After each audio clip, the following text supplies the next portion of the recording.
Hey, welcome everybody. Welcome to the show. Today is Monday.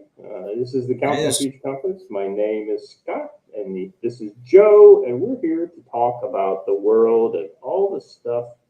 There's a lot going on, I mean, I'm looking outside of the things that we've been talking about. We've been talking about the Middle East a lot. We're going to be talking about Israel today. This is our two main topics are, kind of October 7th, kind of like a year later and then we also have China, and we were here first, which refers to Taiwan being the original China that the breakaway republic of the CCP broke off of. So, uh, you know, I started looking to China. I was like, oh well, maybe there's something I just haven't seen in the news, and I started looking in China, and there's a lot. There's hacking going on, a new hack. There are things where they're essentially just taking over port industries within the U.S. Several things along that kind of lines, and I thought there is a lot of interesting stuff for us to talk about. So we'll be talking about China in our second segment today. I see Everyone is Roger in here. complaining about your audio. You may want to do something about your audio. What?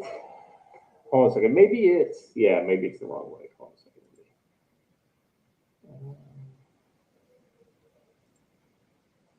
Joe, how are you doing today? I'm sorry? How are you doing today? You know what? I'm good. We actually had a pretty fantastic thing on over the weekend. We had the veteran stand down in Libby, and I want to kind of mention. I'm not going to do it by name, but one of our show fans, same gentleman who came and helped us organize our event, he drove 14 hours to volunteer in Libby, Montana. And he and I passed out backpacks to over 400 veterans on Saturday.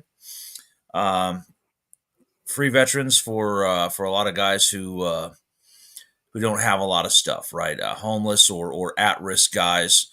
We gave them all kinds of surplus, but we were handing out backpacks and we dug down to the bottom of some of the pallets of surplus that the DoD provided and found some pretty sweet brand new backpacks we passed out. Great time. There was clothing given out, food given out, uh, wubbies and winter sleeping bags, and all kinds of great stuff. So, really good thing being done by the Northwest Montana Veterans Food Pantry. They put on a fantastic event. A lot of other charity groups out there like Veterans Inc. And both VA from Spokane and from Montana were there, registering guys, getting them all set up for the medical needs they have, issuing IDs, doing all kinds of good stuff. So, kind of a whole Veterans Aid weekend. It was a good time. All went pretty darn good. Were the backpacks like old Alice packs? There were a couple old Alice packs, but I'm talking the new current issue full on ruck. I mean, the ACU Oh, color really? one. Oh, We had really? a couple that were in the new OCP pattern, but I found at the bottom a Marine Corps Philby I gave to a guy, and you remember the old Woodland Camel one in between that was made by Specialty Defense, the Yeah, it large was field kind of. pack. I never Yeah, had one, but I saw them, and they were kind of wonky, but they were yeah, big. They looked really big. they were really really big, and they had kind of a weird swivel attachment on them. But I found a Yeah. few of those down at the bottom of a box that we passed out, and there Did were a they lot all of have like great stuff. the suspension and everything, and the belts and the frames? Yep, yep, had the whole Okay, deal. cool. And we were giving out like extra hip pads and things like that, and waterproof liners and all kinds of neat stuff. So it was a really, really good weekend. Yeah, the last time I went through CIF, they asked me for my the two issued whoopies that were on my CIF list, and I was just like, sorry, yeah, I'm just yeah, I'll pay the $12 for them because Yeah, right. well, the crazy thing is that so much of that stuff is so cheap if you just pay for it through the government when you get out. You can't find it cheaper going online, so it's kind of like maybe at a surplus store you might find it or whatever, but mostly if it's current stuff, then Yeah. you're just, you're not gonna find that super cheap. Ask me how I know. I have a 36-inch expandable riot baton that I picked up pretty darn cheap. Well, look who decided to turn up. It's the prodigal son. Watcher, how you doing, brother? Do you oversleep this morning? And he turns his mic off. Well, greetings Yes. anyway. I by the way, I assume my audio is better now, correct? It is. It is. Okay, yeah. My And by the way, freaking, though, for the chat, I have to point out that since I've been in Montana now for a month, I officially have a flannel shirt. Bought it yesterday just for this purpose. Mostly because my wife was like, "We're driving around Kalispell," and she's like, "What are you gonna do? Buy a flannel shirt now?" I literally walked into Cabela's that moment and bought a flannel shirt. There you go. Yep. Here we go. So, I have ascended. yes. Watcher, how you doing, brother? Sleepy. Good. Sleepy.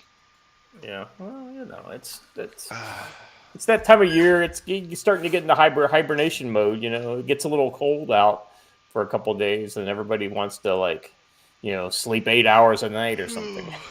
Yeah, weird. It's weird stuff.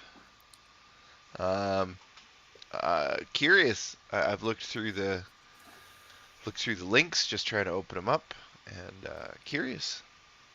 Where have we done odds and ends yet today? Not yet. No, sir. We just got started. We're 8 minutes into the show, Watcher. Come on now. Perfect. Well, I've got everything pulled up, ready to go. Alrighty. Any kind of odd things before we get into odds and ends? Any other kind of things we want to bring up, or Watcher? Any? Which of the many things? The projects that I'm doing here at home are proceeding nicely, if that's what you're referring to. But are you talking about the comic books? Oh, anything, just 'cause I've got- anything. I mean, either today or tomorrow, I think Mixim is supposed to be dropping me off the ash cans. Very nice, very nice. Probably tomorrow, now that I think about it, the 8th.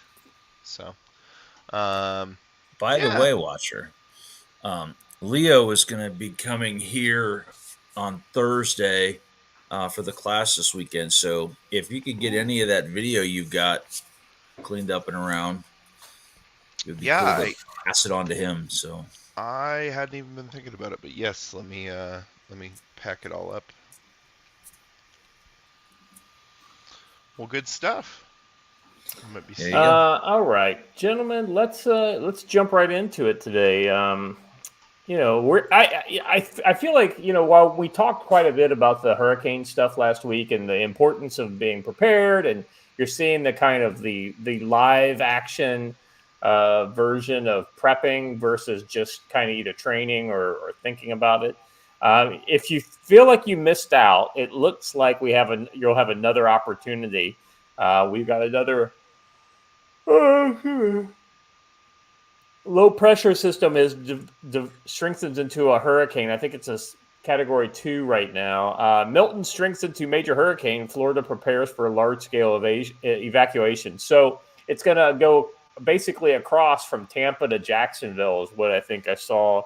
But other people are saying it may go up the coast. So who knows? Let's see. Milton strength to a major hurricane Monday on the path towards Florida population centers, including Tampa, Orlando, threatening a dangerous storm surge in Tampa Bay, and setting the stage for potential mass evacuations less than 2 weeks after Hurricane Helena. Milton grew to a category 3, so it's a 3 now, with a maximum sustained winds of 125 miles per hour. Over the southern Gulf of Mexico, storm surge and hurricane watches were issued for Florida's Gulf Coast. The storm is expected to strengthen to an extremely dangerous Category 4 later Monday, with winds of at least 130 miles per hour, and stay at that strength for the next couple of days, the National Hurricane Center said. The most likely scenario would have Milton come ashore Wednesday in Tampa, and remain a hurricane as it moves across central Florida towards the Atlantic Ocean, which would largely spare other areas ravaged by Helena. So it's looking like the track is definitely more, back into the Atlantic. But I mean, you never know what could happen with these things. It could potentially go up the coast there and dump a little more water on South Carolina and North Carolina. Joe, I mean, we learned a lot of lessons in the last week. It's a Cat 4 now, Laserham says. Okay. What are your thoughts on this? And, is this, kind of... If you it's live kind of in, in the live in weather control the weather control varies, right? Or what's going on? please don't. I don't. I've been having that battle for like 5 days, and we don't need to start that in our chat. But you know Fair who it enough. is? It's those people with their weather machine. That's right. That's right. Raylan, I told you they were onto you. All right. Anyway, I tell you what, if you live in Florida, it's a great time to buy one of those solar-powered battery backups. Great to have.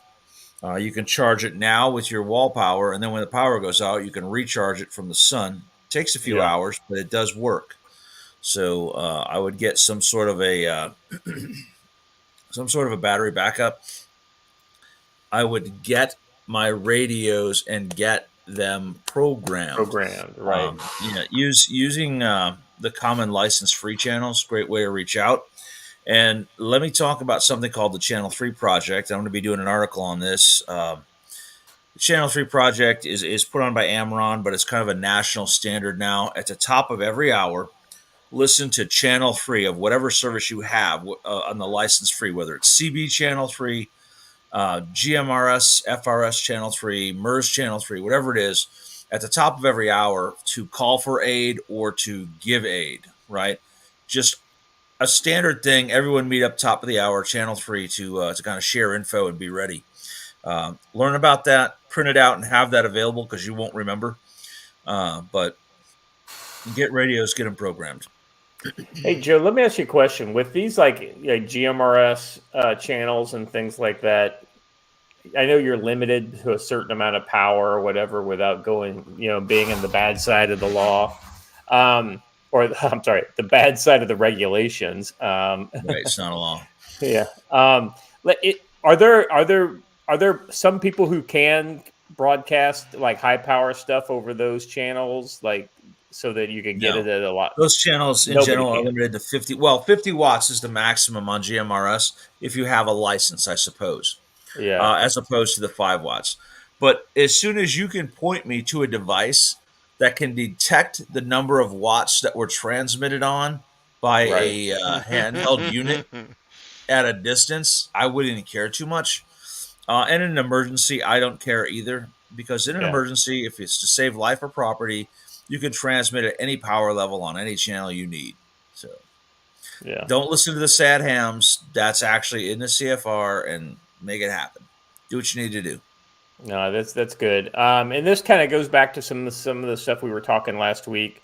It may be too late for this hurricane to stock up on anything, but things like LED lights or low power lights, which allow you to get a lot out of a little bit of battery backup. Like if you've got one of these solar banks, like what Joe's talking about, you're able to do quite a bit with that. Honestly, Joe, I think for most emergencies, those kind of maybe week-long power outages, I think just charging cell phones, charging some battery lights and things like that, I think you're in pretty good shape if you can do that. But ultimately, we're looking at 4 to 6 months in some of the areas in South Carolina, Tennessee, and North Carolina are going to be out of power. So, you may want to be thinking. Think about this when we talk about future conflict, and we talk about the real risk to America isn't a nuke; it's some sort of intentional attack on our electrical system. Think about this on a national scale, right? Well, this is that lights out kind of thing, Yeah, like absolutely, like Angry's book. And let me tell you, it's going to be wild. And J-Sub makes a great point. S2 Underground. If you did not follow S2 Underground's Twitter account this weekend, you missed out on some beautiful salt. My man went off on the sad hams, and he was right. If you're sitting here gatekeeping in the middle of an emergency, someone's screaming out on the radio about being trapped on the roof and needing to be rescued, and you say, I need your call sign or we can't help you, you are a horrible human being and deserve to die. Yeah. So just let these folks make some calls on the radio. Who cares if they have a license? Just get it dealt with. So Yeah, you claim that's the entire purpose of you having a ham license, and then you start telling people I'm only going to help people with a ham license. That's ridiculous. Well, and he's one of those guys kind of pushing that whole ghost net thing, right? He's the creator of it. Oh, okay. I didn't know if he was a creator, but yeah, I mean, that's a really kind of it's just like real common sense stuff, you know. It's people are trying to make this radio stuff a lot harder than it needs to be. Quite honestly, like GhostNet and Amaron's nets are really like the old school bulletin board systems of in the early days of the internet, right? Yeah, it's literally just digital comms, and there's just messages going across, just like an old school bulletin board system. So they're great things. They don't take up a lot of bandwidth or any time on the air, but some people just have a problem with it. Yeah, I think the fact that you would like actually deny people help, who are just trying to communicate, that is so sick. And that's, if you get in the ham to gatekeep, then you're doing it for the wrong reasons. Eagle Race 66 nails it over on Rumble. You need a call sign, sir. You need to wear a mask, sir. Same asshole. Yeah, 100%. Yep. These are the Karens of the internet. They are. No offense to the Karens of the CFC chat, but they are the Karens of the airwaves. Our Karen is the good Karen. Suggestion: what I have to do: don't store your batteries on the ground. Get them up off the ground. Right. Yeah. There are two things: cold saps their energy, and two, that's where the water will be. So, get them up off the ground. Yeah, putting them in storing them in things that are fairly water resistant probably can't hurt either. So, Watcher, any thoughts on all this kind of past flood, future flood madness? Yes, I am often asked by a friend of mine who grew up in the same place why he lives in a place where the air hurts his face when he goes outside. And I remind him that it's so we don't get instances like this. My heart does go out to... Joe, why do you live on the side of a mountain at 3,300 feet? Well, that's 3,300 feet. The water has to climb to get to me. Yes. Yeah. A lot of space a hurricane has to cover to get inland enough to get to me. But... my heart really does go out to everybody that's out there, and anybody who's participating in any of these kind of relief efforts. You really do show off the best of us in a time when the government is showing off the worst. So, yeah, there's a lot of weird stuff happening related to the. And here's the thing, Joe. It's like I think there is probably some bad intentions out there, but it's also super chaotic, and it's just, I don't know that it's orchestrated or it's just kind of individuals being really shitty. Also, don't underestimate that a lot of these government bureaucrats are political appointees, and quite literally, the majority of them are actual literal morons. So, it goes back to what Hanlon's razor, don't ascribe to malice that which can be ascribed to incompetence. I think there's probably a little from column A and a little from but there's also a little bit of political will in there. Like you and I watched beforehand, just a quick video of guys saying, but we have to prioritize, or we have to prioritize aid to those who are LGBTQ because they were suffering before the hurricane. Mm-hmm. Those people exist, are real, and are directing your funding. So you have to understand, first of all, that statement violates the Civil Rights Act of 1964 because it means it's discriminating against straight people on the basis of their sexual orientation. Yeah. So those people are out there. And that's some wild stuff. But Mrs. Tactical Wisdom walked into the room in the middle of this as me and Angry American are planning a couple of sling load helicopter runs into North Carolina. And she did give me some side eye. She said, unless that man is sending a helicopter to pick you up here, you are not going. I'm like, right. I know, but I'm still helping coordinate here. We're still making this thing happen. Yeah, well, I mean, I guess this is the kind of the best of the internet, right? It's like we can see the things that people are doing. They can get support based on showing their efforts. And then you can coordinate, like what Angry did the other day about getting that, coordinated for that helicopter via reaching out through something like a platform like X. It's kind of like a disaster dating service, getting people matched together who need to be able to talk. Yeah, we now have a Black Hawk and a CH-47, both rigged for sling loads, but we're running into a lot of FCC or FAA red tape and trying to find somewhere to just drop these sling loads. So let's see. Penis Shades Helicopter Tours. Member for 7 months. Thank you very much. Hanlon's Razor is lazy, gives an easy excuse. I refuse to accept an excuse of incompetence. I'm going to malice every time. Here's the thing. The problem is I have met so many incompetent people in my professional life that I can't help but let me, okay, when bad things happen, a minimum of 50% of the time, it's because people are just stupid. I mean, whether it's war or it's the IRS or it's the DMV, well, at least I've 50%, had a lot of more. people reach out to me in confidence over what's going on there. And I don't want to burn people out, but I do have some research that has been provided by someone to us that we may talk about later today, or we may talk about it on Wednesday at length since you already had a plan for today. So Wednesday, I want to talk about the looters. Okay. Because we have some info from some of our fans here that we need to talk about. But yeah, I mean, there are definitely some bad. Let me finish. Let me finish. There are enough cases of FEMA or the Red Cross or both showing up and telling volunteers to go home because FEMA and or the Red Cross needs to inventory what's been given to decide who it's going to be given out to. The problem I have is that this happened over the weekend at a church. Now, you can go into a community thing, you can go into a private organization, but when you go into a church, there are some specific limitations on what FEMA can do in relation to a church. One of those is you can't tell the people to go home and take their stuff. It doesn't work that way.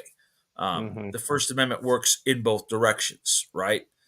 The church has the freedom to do whatever it chooses in pursuit of its religion, and the federal government cannot interfere. And this is interference. Yeah. So that's one of the problems I have with it. And the other is it's just wrong to say, listen, you people are volunteering. We don't need you. We have our own people. And we're bringing in our preferred vendors, which, by the way, if people have donated a whole bunch of stuff, the cost per unit on that is $0 to the federal government. If they buy it from their preferred vendors, it generally costs more than what you or I can have to pay for it at the grocery store, because that's how federal contracting works, right? So I don't understand why they're saying it has to be from a preferred vendor. It's just ridiculous. Yeah, I don't get that either. I mean, see, that's where it's just obstinance, right? I think that is a deliberate choice. It may not be done for. You saw those guys when you were in the Marines, Joe. Those guys that, like, even when it makes sense to kind of go this way, they're like, no, we have to stick. We have to do it by the book. We're not. No, sorry, you don't get a break. You're going to have to pay the 75 cents for the snap tie or whatever because you lost it, and it says right here it's 75 cents. I mean, it's kind of like, anyway, the point is I can in bureaucracies are uniquely designed to reward people who are very stringent and strident in how they apply the rules as they perceive them, right? The rules as they perceive them, not necessarily because nobody knows all the rules. Bureaucracies are so huge, nobody knows all the rules, right? And oftentimes there's competing regulations and definitions and things like that, or that are actually contradictory to each other. So um, I see what I know where like Pinochet's coming from as far as like the malice, because there is malice out there. I also know where Pinochet was coming from. Weird. Is there something wrong with the Rumble chat? I just saw that. Hold on a second. Let me see what's going on. If you let me know, guys, if there's a problem on Rumble in the chat, or if it's fine, just let us know it's fine. And it seems to be fine. I don't see anything like that. We're having trouble streaming to your destination, is what it's telling us on this side. Yeah. Well, it says Rumble. It says, oh, you're alive. Okay, so we're back again. I don't know. Whatever. Yep. Yeah, it fixed itself. Okay. Yeah. Cool. Weird. All right. Yeah, video is back now. Okay, cool. All right, guys, let's jump into the next odds and ends, shall we? Because this is another example of things that we've seen recently in America just kind of coming back, and in some cases people take care of the problems at the local level, which is probably the right answer. How do you say this? Trendy Aranga? Hold on. I just got to clarify. Were you shooting for the gangs are back at war again? Nature is healing. Oh, wait a second. Hunch the Dirty Roofer has gifted 5 future conflict. Thank you, brother. And he's also given us a $5 super chat. Going straight $5. I know. That's what I'm saying. It's like a right and a left, just cold cocking us. Going straight to malice every time is the basis for having victimhood mentality. Yeah, I kind of agree with that. I mean, I'm just going to say, I mean, I have to go off of my personal experience when I look through the world, and I just seen so many stupid people that are just, they want to do a good job, but they'll never be able to do a good job. So, all right. Anyway, so the Scott, gang members, Scott, I'm right here, What's Scott. that? What's that? Right here. What are you talking about?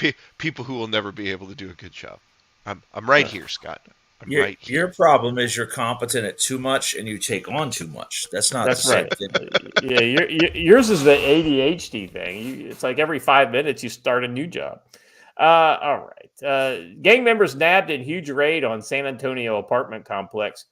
Combined city, state, federal raid on the San Antonio apartment complex said to be under the control of a notorious, Trade Arangula gang yielded 20 arrests and detentions on Saturday, including confirmed members of the Venezuelan gang, police said. In a pre-dawn raid was a joint operation carried out by more than 150 officers of San Antonio Police, Texas Department of Public Safety, FBI, Homeland Security, ATF, and a paratrooper.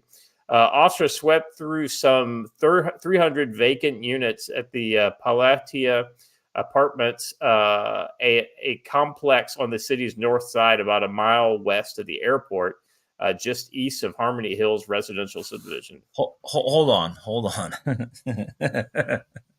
So Venezuelans have control of 300 apartment units less than a mile from an airport. Yeah. What's your problem now with this? Almost bigot? Sounds like a fob to me. I'm just throwing this out here. I mean, hey, at least they're not mounting full-on patrols yet, right?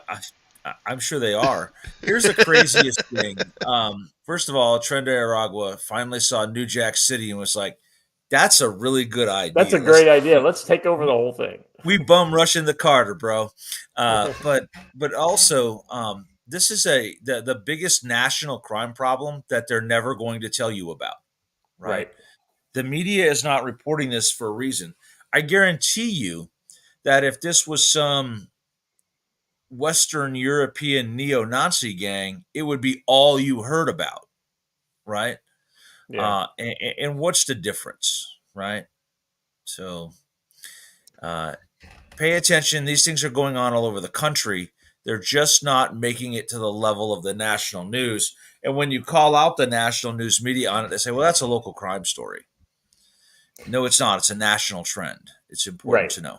Because it happened, because we didn't hear about it happening in San Antonio. We heard about it happening in Colorado. These guys are completely different guys. It's almost like there's a trend going on, a multi-state trend going on. Almost like it's organized through some sort of Venezuelan government program to let folks out of prison and send them somewhere else.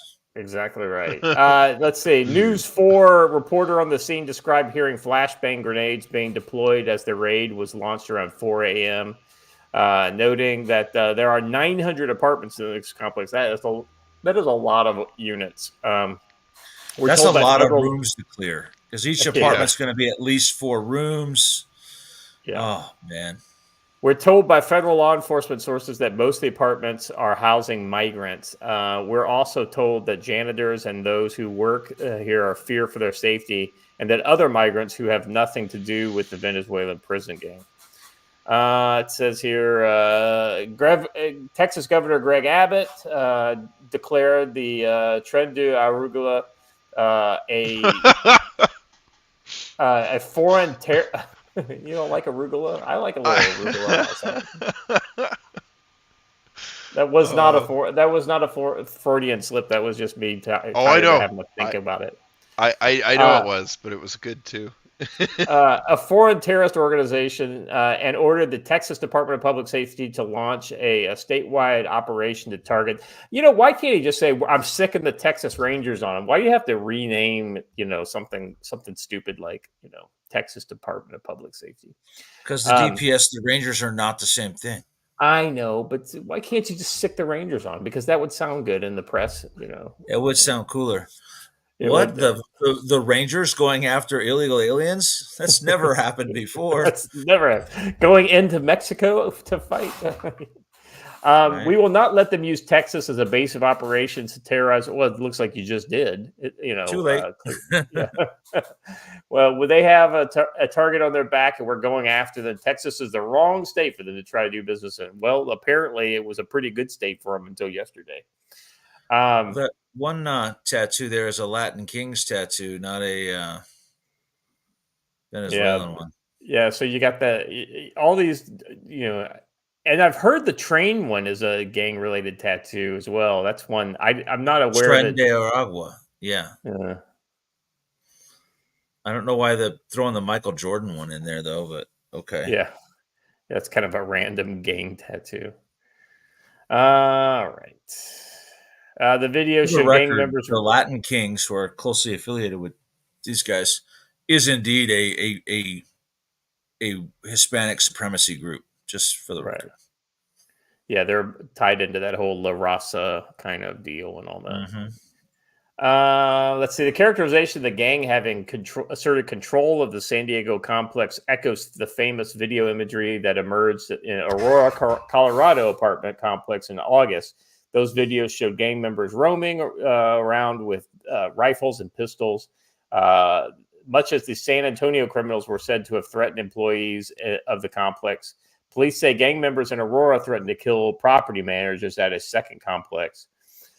So, this is clearly going on in multiple places, and I've heard reports of this going on in other places too, but I haven't seen any news stories on it. So we'll definitely be watching this.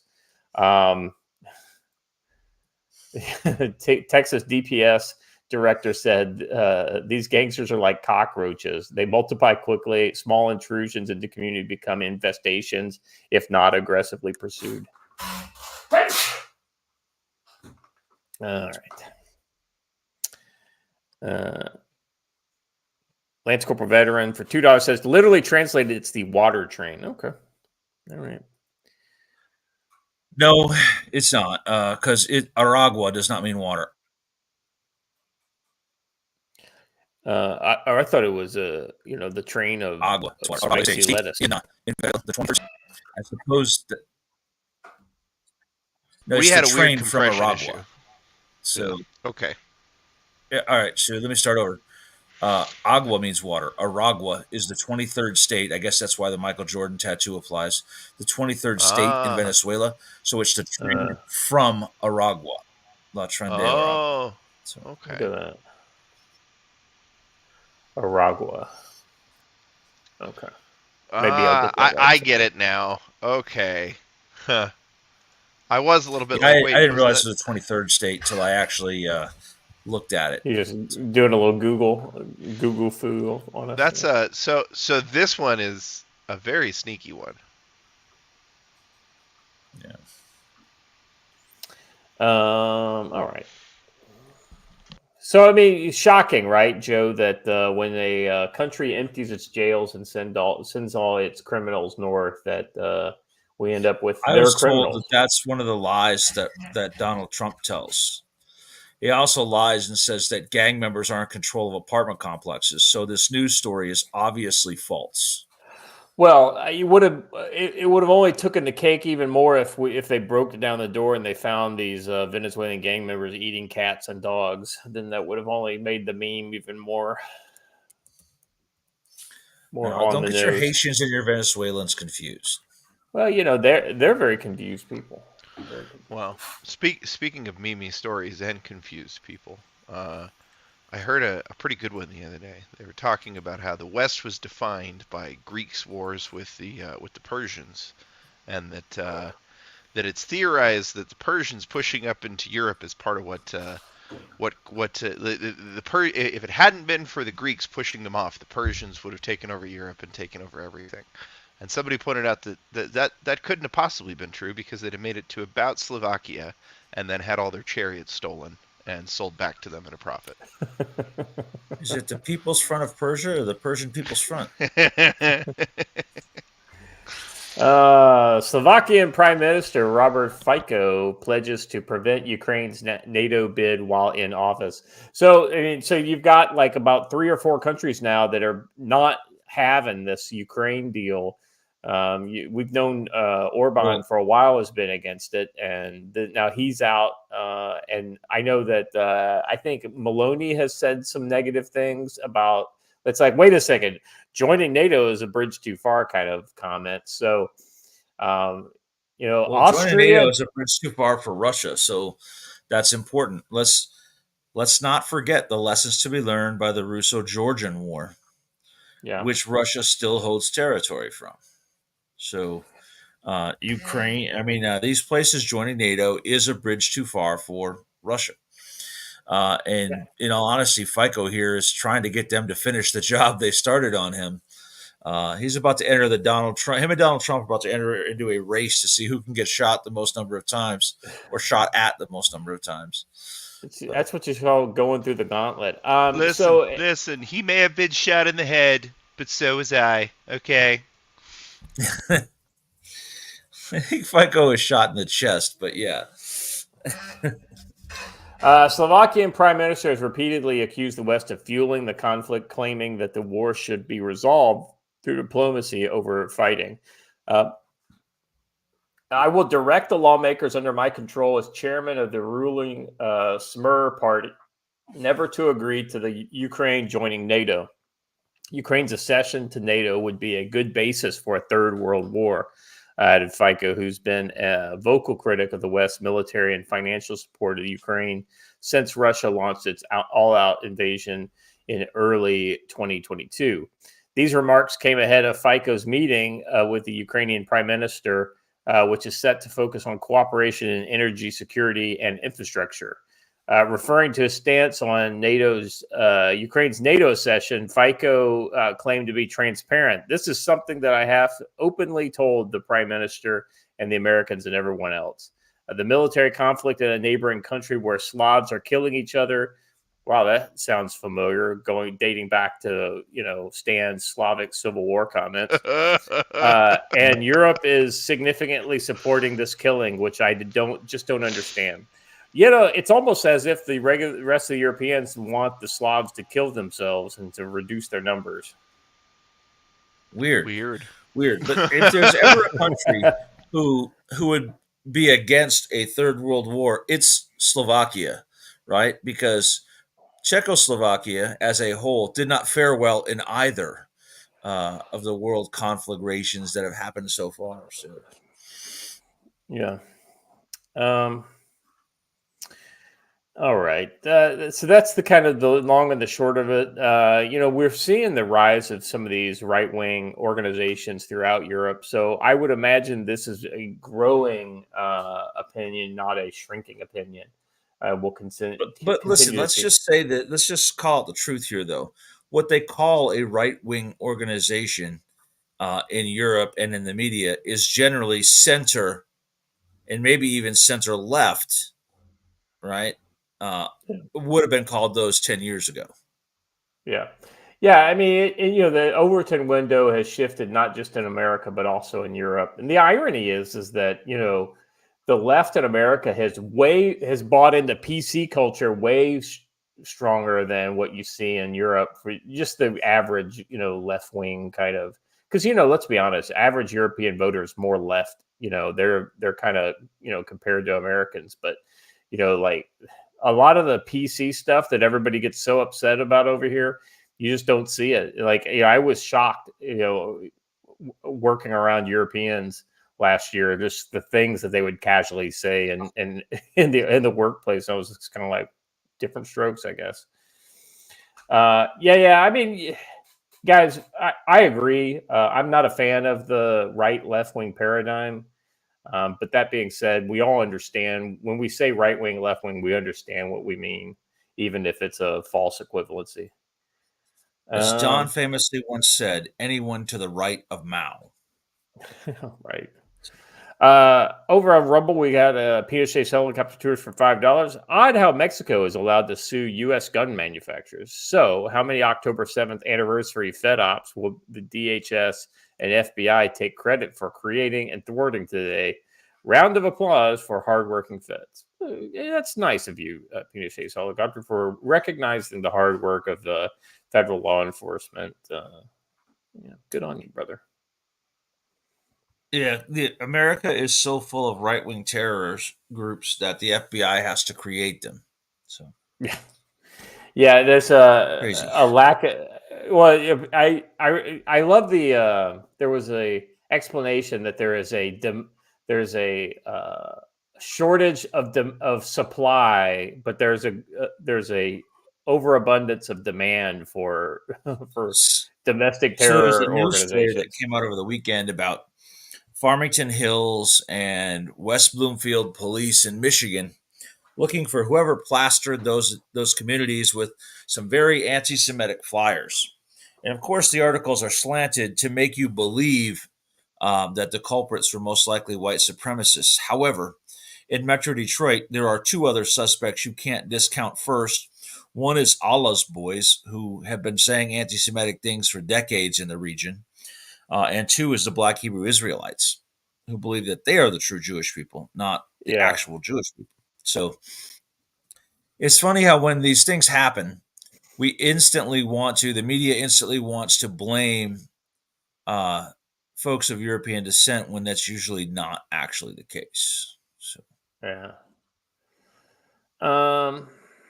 You want a real lesson in anti-Semitism, listen to a Black Hebrew Israelite for 5 minutes. You can find them. They're out standing on the street, and they'll tell you. Facts.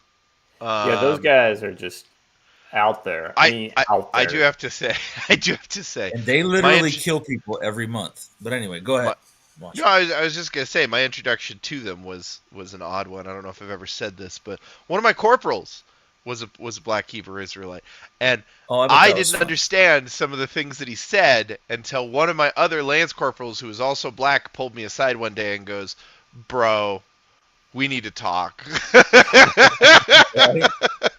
That was how you discovered him? Yeah, that's how I learned about Yakub and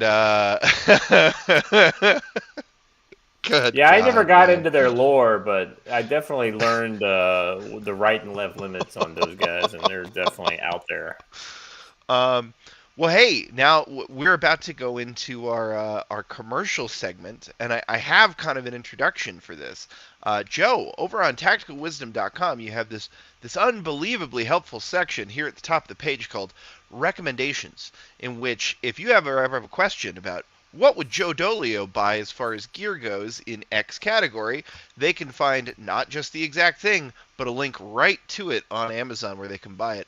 Joe, my question this morning is, which of these antennas is for the CB? To buy it, an affiliate link or whatever.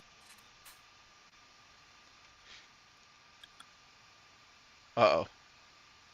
Sorry, I think there was a compression issue. Am I Yeah, back? yeah, Yeah, you're you're back now. Oh. So which one of these awesome antennas do I Yeah. get? So yeah, go there, check out the recommendations.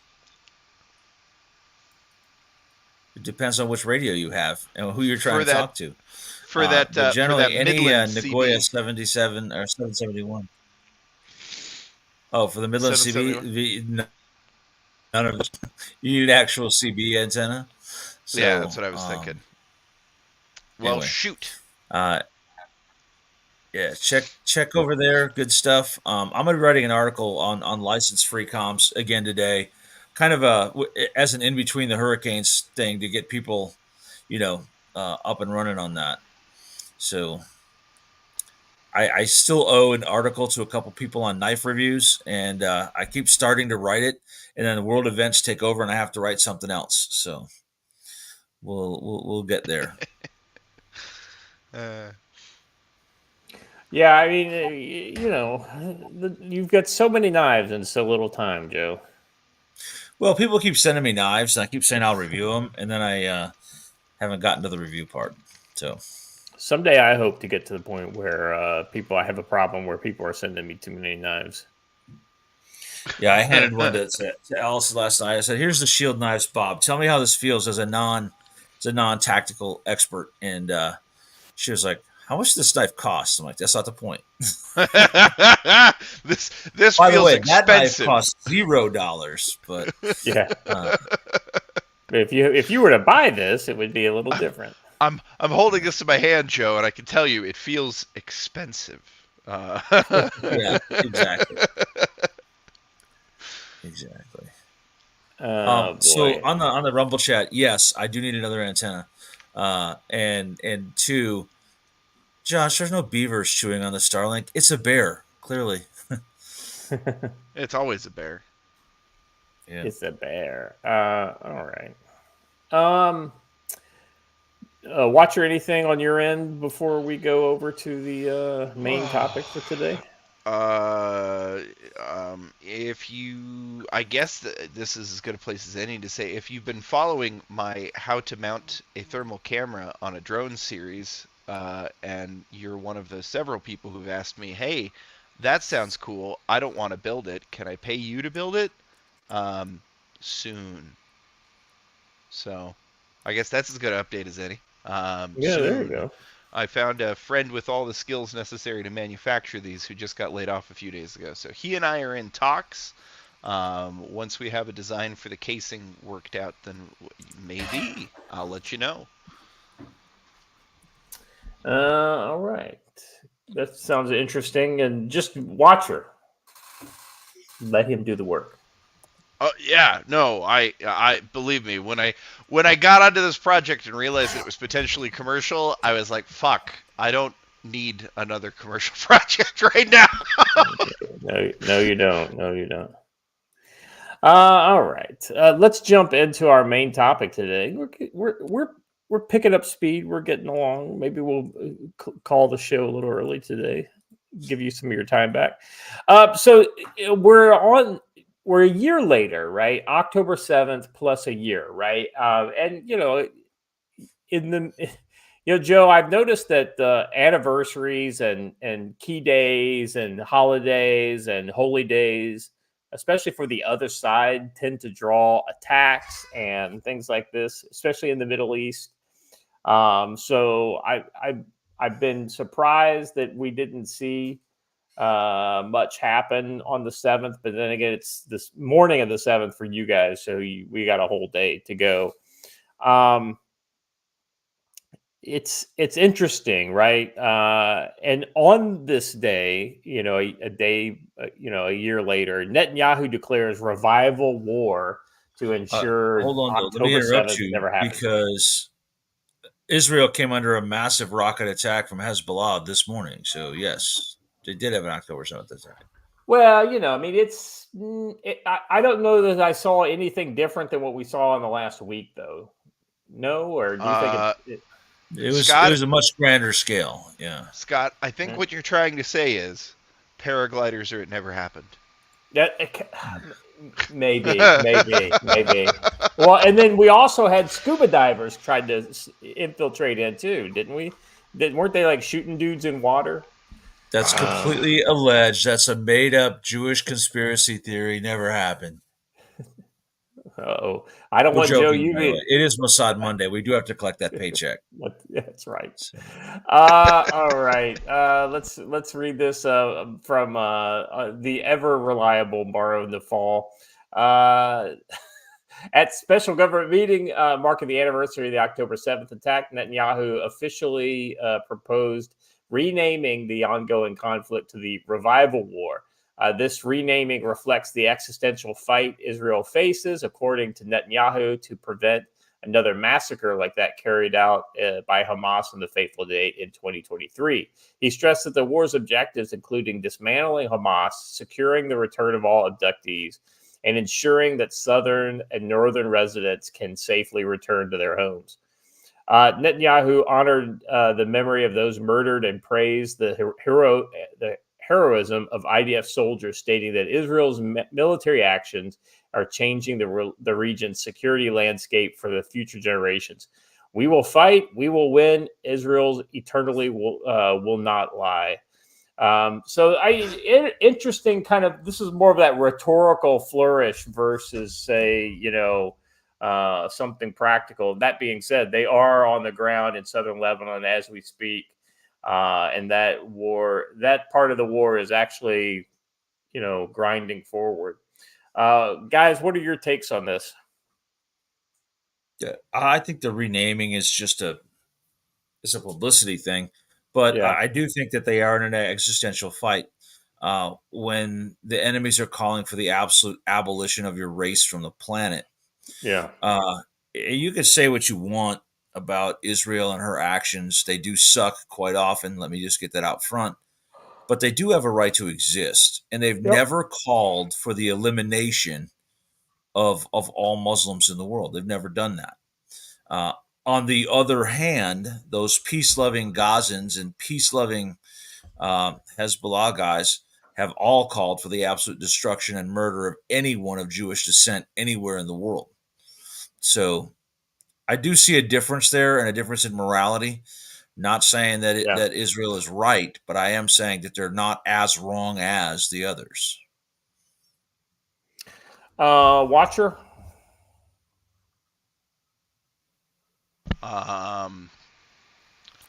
Yeah, my view on this for a very long time is you who are so short-sighted as to try and lash out because you hate dem Jews might want to think for just a minute about the precedent being set about saying that you're not allowed to defend yourself against the hostile and actively trying to kill you neighbor. Just saying. Yeah, I mean, it's something to be said for, like an actual existential threat lives there, on right next to your borders every day. They tell everybody that they want to drive you into the sea. They want to eliminate your race, destroy your religion, and basically grind your country into history. I mean, I guess the comment I have on this that's useful and that we haven't discussed before, it would be I was watching Trigonometry, I think it was, and they had woman of Jewish descent there speaking about what conditions on the ground are like, and she mentioned pretty thoroughly that it's not just the opinion of the leadership, but it's also seems to be the opinion of the people of Israel, that they are fighting this in hopes that it can be the last war for them. That they have in the past basically just done these sort of punitive raids after big attacks and that kind of thing, and that nobody's going to be satisfied with that anymore. They're not going to stop until Hamas and Hezbollah are no longer militarily capable of threatening Israel. And I think this was at the same event. Netanyahu says he declares that Israel will only end the war once all its strategic objectives are met. He emphasized the necessity for counterattacking forces aligned with Iran to secure Israel's safety, and that the ongoing military operations aim to dismantle threats posed by Hezbollah and other groups within the Iranian axis. You know, I mean, you got to admit, Israel's been very focused on that axis of support, right? You know, going after leadership, going after weapon systems, going after fighters. You know, they've gone at it from a military standpoint. They've gone at it from an intelligence standpoint. They've been pretty damn consistent since October 7th. I think October 7th just basically took the cuffs off of Israel finally. Yeah, I think that's true. Israel had been trying to play to the UN demands and play to world opinion for so long, and that's what it netted them. And they decided that that's it. We're done playing this game. It still got us condemnation. It didn't get us what we thought it would get us. So now it's time to beat the Palestinians at their own game. Yeah. All right, Watcher. Any final thoughts here before we move on to the next story? All right. So speaking of, oops, I was muted. So yeah, I just want to bring up what Stoli has to say here. Yeah, I know hating on Israel has become very popular, but when most of the Weather Underground commies are aligned with Iran through Qatar, I'm with the guys the leftists hate who kill people efficiently. Right. Yeah, you know, it's one of those kind of things. It's when you see who stands against a group, then that tells you an awful lot. And I feel like, you know, Joe, we've struggled with this since October 7th. You know, people saying, "Oh, you guys are just shilling for Netanyahu and Israel or whatever." You know, that was the joke behind Mossad Monday. Very similar to how we were accused of being Russia shills and all that kind of stuff. You know, but the irony is that you could debate the Russia-Ukraine thing because there's like two sides to that, and you know, one side, you can say, okay, Russia invaded Ukraine, but you know, there were a lot of things happening years before that were provocative to Russia. There is nothing that the Israelis did warranted, you know, like, oh, well, that October 7th attack is proportionate in line to things that Israel's been doing to the Palestinians recently. You know, I mean, the Israelis I can't tell you how many people try to make that argument to me. The yeah, but argument. Yeah, right? Listen, right. No matter how you feel about Israel, kidnapping kids at a dance festival and raping them and mutilating their bodies and dumping them everywhere is not justified. Yeah, but Israel built some houses across some line in the sand. That doesn't justify what happened on October 7th at all. If that's the case, then maybe you fight the military, not the civilians, right? Mm-hmm. So, crazy. Yeah, good point. All right. So speaking of being effective, deputy denies Iran's Quds Force chief is missing, says that he's in good health. So there was a report that came out about 24 to 12 hours ago that stated that the Quds Force leader was out of contact and that he may have disappeared down a deep hole somewhere in Lebanon. But they're basically saying that you know the deputy chief of the Quds Force has denied this. How come they all morph into Soleimani in the matter of weeks when they take that job? Because they all look like him. Top commander of Iran's Quds Force, Ismail Khani, is in good health. The force's deputy commander said on Monday after Iranian security forces told Reuters he's been out of contact since strikes on Beirut last week. He's in good health and is carrying out his activities. Some ask us to issue a statement, but there's no need for this. There's no need because your boss is dead in the bottom of a hole somewhere and you have no idea where he is. So you're just going to assume he's fine. One of the officials speaking to Reuters said Khani was in southern suburb of Beirut known as, by the way, there was a big bombing in southern Beirut just, I think, like an hour ago that's being said to have been an assassination by the Israelis again. So maybe they got him that time. Well, I would say if he's in good health, how come they don't have him in front of a camera? Well, Joe, I mean, this is exactly what they were saying about Hassan Nasrallah, like hours and even a day after, they were like denying that he was, that anything bad had happened to him. I mean, you could learn so much about these organizations. The fact that they all came out. I mean, the official mouthpieces immediately went with, "Oh, he's fine. He wasn't hurt. We've got confirmation." It's like, no, you're lying. You are absolutely lying. And the reason why you lie is because you are bad people, right? You are not the kind of people who stand for good. One of the officials speaking to Reuters said Khani was in a southern, during the time of, reported to have targeted a senior Hezbollah official, Hasni Saifuddin, who had been widely expected to be the next Hezbollah chief after Nasrallah's assassination. The official said Khani was not meeting with Saifuddin. Israel has been hitting multiple targets in Dahaya as it battles the Iranian-backed Lebanese terrorist group Hezbollah after a year of intensive cross-border attacks against the Jewish state. So, I mean, we're essentially seeing they've clearly got a method here that's working for them. It's a tap the network, right? It's using intelligence, pairing it with military action, and taking out major leaders. Shame. Obviously, they've compromised their communications in some way, and they're knowing where people are or where they're going to be, and they're able to hit those. Look, I can't have any sympathy for these people. They are terrorists. Yeah. These are the bad guys. Right? And listen, for those who say that the West Bank and southern Lebanon and Gaza are open air prisons, you're right. You're 100% right. They are. But the guards are not who you think they are. It's not the Israelis keeping them there. Israel opens their borders all the time. It's Hamas and Hezbollah who are keeping these people prisoners, stealing their aid, stealing their food, stealing the electricity, and stealing every dime to go into buying missiles from Iran as opposed to feeding their people. That's not Israel's fault. I agree with you, and I apologize. I just have to report that your tempo there made my brain think of, they're stealing the dogs, they're stealing the cats.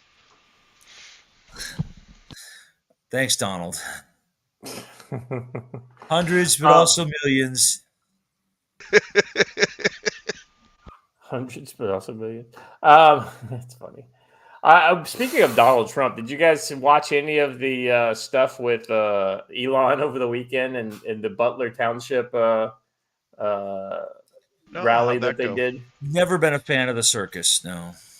Yeah. Well, it's it's the politics of the day. I watched it to see if they would show pictures of all the snipers and all that kind of stuff. And yes, they had drones flying around and all kinds. I mean, they had it all. I mean, it's almost like they were putting on the "look at how competent we are" tour. Yeah. Yeah. Whoops. Sorry, we messed that up the first time. Let's do do we get a mulligan? Very good. Anyway, so it's absolutely silly season, and what are you gonna do? I wouldn't want to be a leader of Hezbollah right now. Speaking of, on the anniversary, this is the day before. Netanyahu rips France's Macron for urging arms embargo on Israel. He calls him a disgrace. On I would Saturday, say, before moving on, I would say go ahead. that's not just fair. That's kind of it's light language for the individual involved. That's kind of like had nothing to do with the arms embargo. He was a disgrace long before that. Yeah. Oh yeah. Well, I mean, when you're a disgrace, you expect people to act like this, right? I mean, this is exactly what I would expect from Macron. On Saturday, French President Emmanuel Macron called for a halt to arms shipments to Israel for use in Gaza. He told national broadcasters France enter in an interview. By the way, how do you guarantee something's not used for? We'll sell you these missiles, but just don't use them in Gaza. Okay, we won't. Well, he told you not to use our missiles. Well, somebody shot at us. We had to shoot a missile at them. So.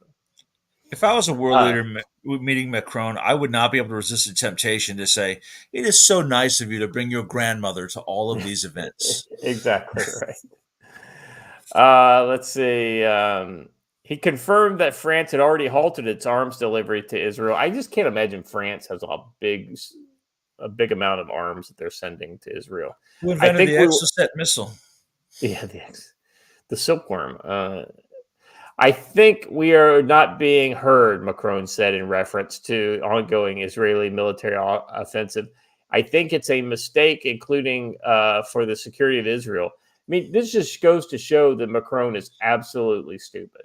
I mean, I could see toning things down a little bit. I mean, I'm okay with what Netanyahu is doing, but I can see the argument. But Macron is just a moron. Yes, I'm not going to disagree. Yeah, I was going to say no arguments here. Speaking of controlling a photo, look at this photo. Yeah. Netanyahu just has a look of disgust on his face, and Macron has a horrible, condescending grin. Well, he's constipated, obviously. Yeah. Bibi looks like he wants to smack him. On the situation in Lebanon, where a ground war has started in the south, Israel airstrikes have become frequent over Beirut. He said, "Our priority now is to avoid escalation. The Lebanese people must not, in turn, be sacrificed. Lebanon cannot become another Gaza." That being said, I think that when the chips are down, they're going to go with the Gaza plan on these towns. I don't know if you saw the footage that came out yesterday of that one town in southern Lebanon. It is. Here's what's funny is Macron makes this comment while parking a battalion of Marines off the coast of Lebanon, right? He can say what he wants publicly. He's still backing Israel 100%, literally with troops on the ground. So, yeah. Let's see. So Benjamin Netanyahu called for his comments urging for an arms embargo a disgrace.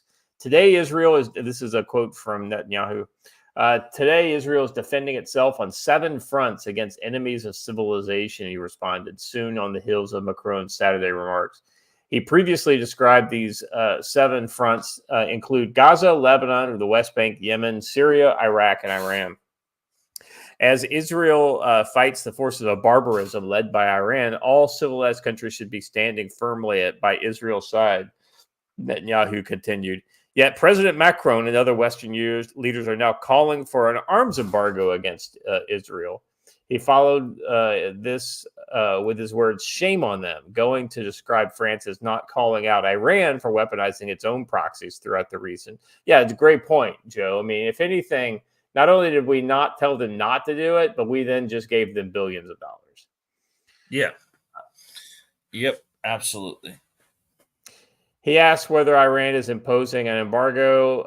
No, but countries who supposedly oppose terror, terror axis called for an arms embargo on Israel. He added, "What a disgrace! With or without their support, he basically said they'll win with or without their support." All right. I mean, this does not surprise me at all, about France. Let me get this $5 super chat here. Peter says helicopter tours for $5 says Tom West was responsible for giving $40 million per week to the Taliban, paying off GWAT terrorist families while our vets get nothing, was just put in charge of all sanctions now. Rob Malley, counterpart. Okay. Yeah, I mean, we're willing to waste a ton of money if we think it's something that's important, but if it's not, sorry about your luck. Oh. If you doubt the French military arms industry, by the way, look at Africa and see where most of the arms actually come from. Yeah, France has always been one of those kind of like, you can't get ITAR weapons, so you go to France, right? Because France, Yeah. had a lot of good radios. They've got thermals. They got, they've kind of got it all.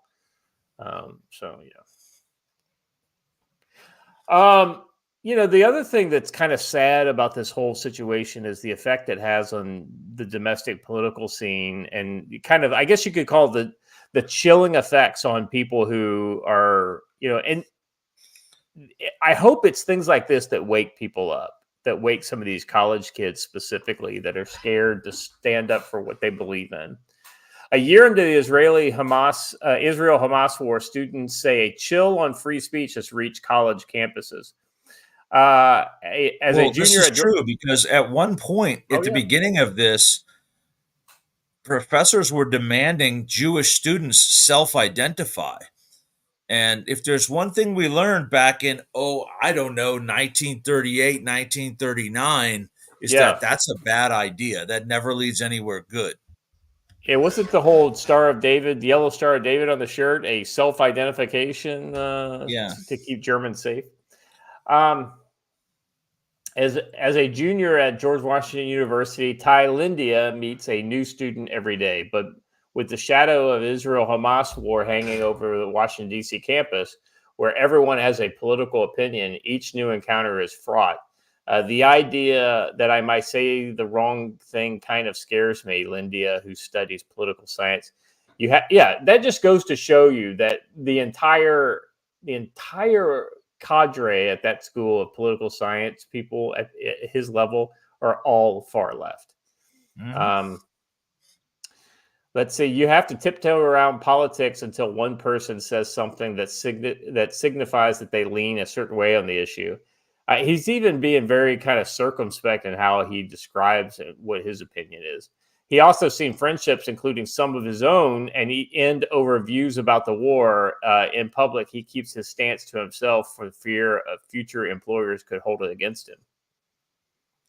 This is absolutely true. And here's the difference between the right and the left. If I'm on the right and somebody says something that I disagree with, I'll say, you're wrong, and here's why. If you're on the left and somebody says something that you disagree with, they say, you are evil and need to be re-educated, and I'm turning you in to the authorities. Big difference here, right? Yeah. So that's where he's at, and he's dealing with it. Yeah. Yeah. Before October 7th, there really wasn't a big fear. A year after Hamas's attack on southern Israel, some students say they are reluctant to speak out because it could pit them against their peers and professors or even potential employers. Social bubbles have cemented along the divisions of the war. New protest rules on many campuses raise the risk of suspension or expulsion. Tensions over the conflict burst wide open last year amidst emotional demonstrations in the aftermath of the October 7th attack. In the spring, a wave of pro-Palestinian encampments became led to some 3,200 arrests. That wasn't in the spring.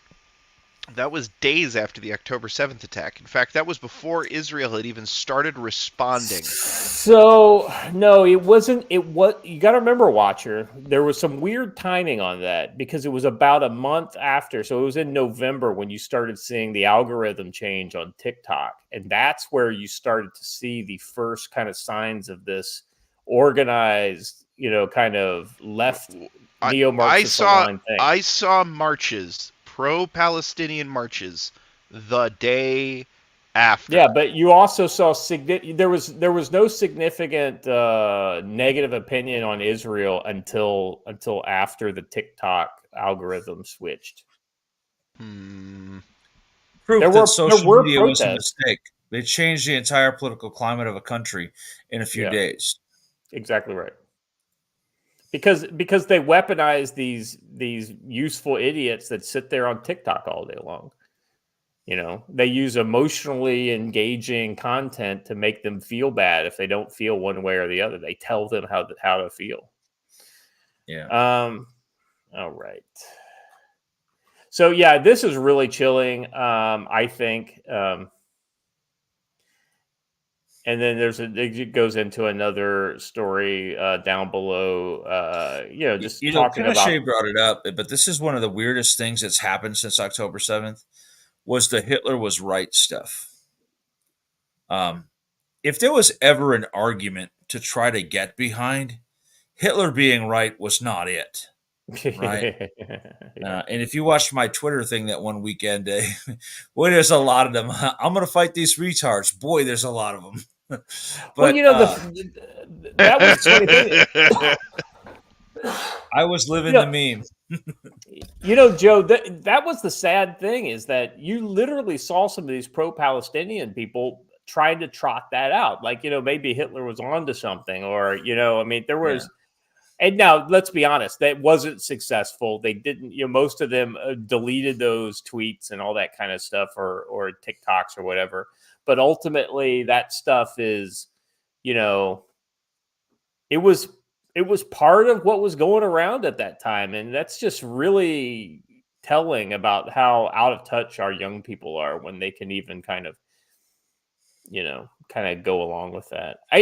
Do you remember there was an interview, this was at Columbia, this would have been in November.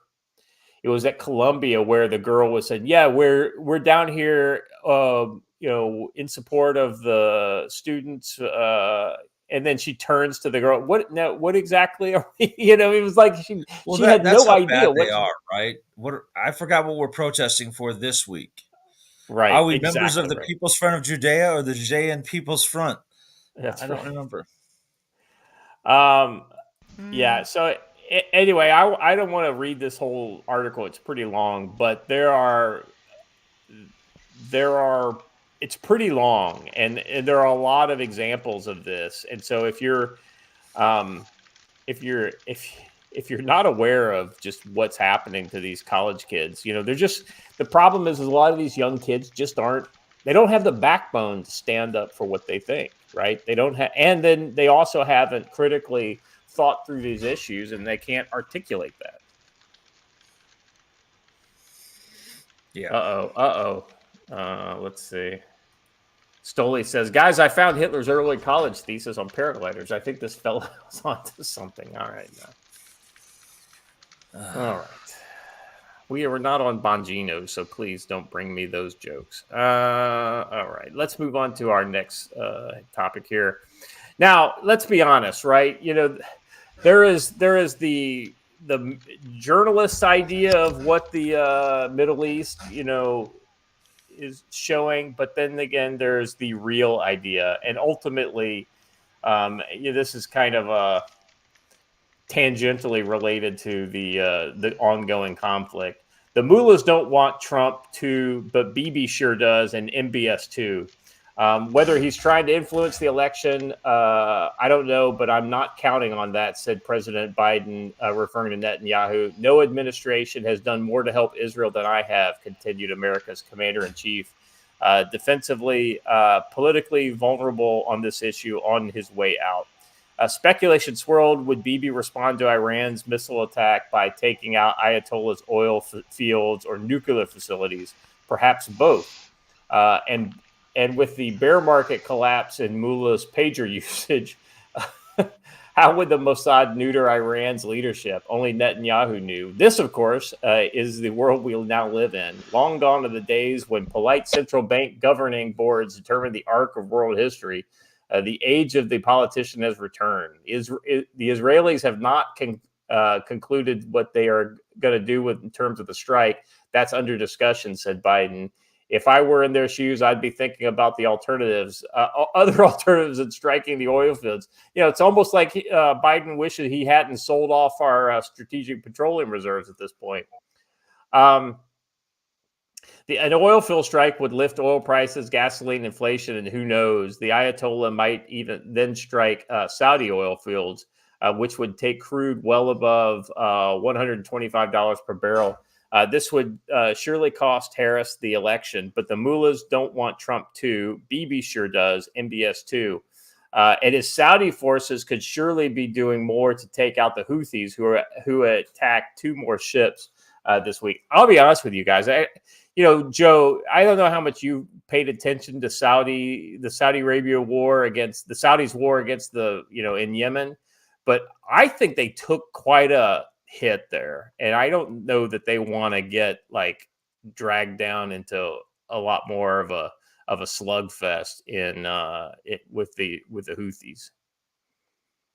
Well, here's the thing: we can get into a slugfest with the Houthis. Anyone can, but the Houthis are better at hiding in caves than we are. So slugfests are never a good idea with them. Well, yeah, I mean, I just remember seeing the what is it? I can't remember if it was UAE or if it was the Saudis, but they had basically an entire Colombian mercenary battalion or whatever that they were, funding to do most of the fighting down there versus their own troops. That sounds like an expensive way to wage war. When has that ever? Well, the UAE had a bunch of guys provided by Eric Prince working for him.